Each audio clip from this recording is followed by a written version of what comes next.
स्वागत है हमारे गरीब किसान चैनल में। सब्सक्राइब जरूर करें। गरीब किसान राजू की कहानी। कभी एक समय राजू नाम का एक दयालु किसान रहता था। उसके पास एक छोटी सी झोपड़ी थी जिसकी छत सूखी घास से बनी थी। राजू बड़ा ही गरीब किसान भी था, पर उसने अपनी गरीबी से कभी हिम्मत नहीं हारी थी।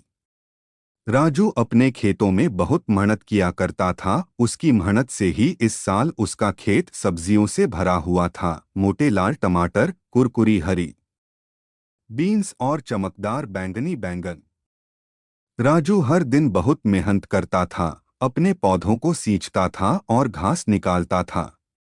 लेकिन इस साल बारिश के बादल लुकाछिपी खेल रहे थे। सूरज एक विशाल गर्म दीपक की तरह चमकता था, जिससे जमीन सूख जाती थी और सब्जियां प्यासी हो जाती थीं। राजू चिंतित था। बारिश के बिना उसकी सब्जियां नहीं उग पाएंगी और उसके पास बाजार में बेचने के लिए पर्याप्त फसल भी नहीं होगी। वह अपनी छोटी बेटी रानी के लिए नए जूते या मीठे जलेबी, तले हुए आटे का नाश्ता नहीं खरीद पाएगा। एक सुबह राजू उदास महसूस कर रहा था। जब वह अपनी झोपड़ी के पास बैठा था तो एक छोटी सी गौरैया उसके कंधे पर आकर बैठ गई। चहचहाट चहचहाट, गौरैया ने सिर झुकाते हुए कहा।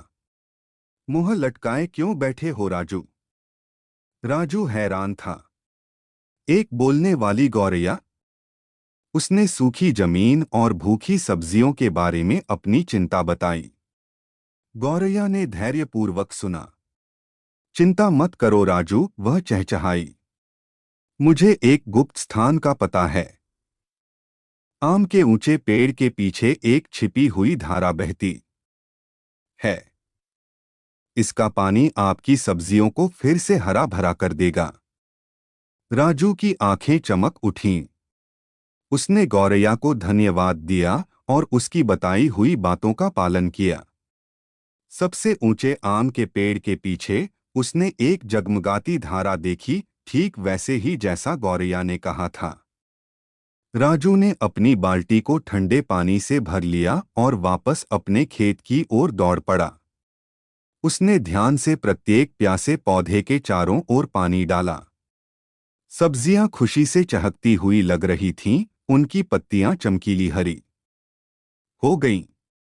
कुछ दिनों बाद आखिर बारिश आ ही गई। कोमल बूंदें छत पर टप टप टपकीं, जिससे राजू का दिल खुशी से भर गया।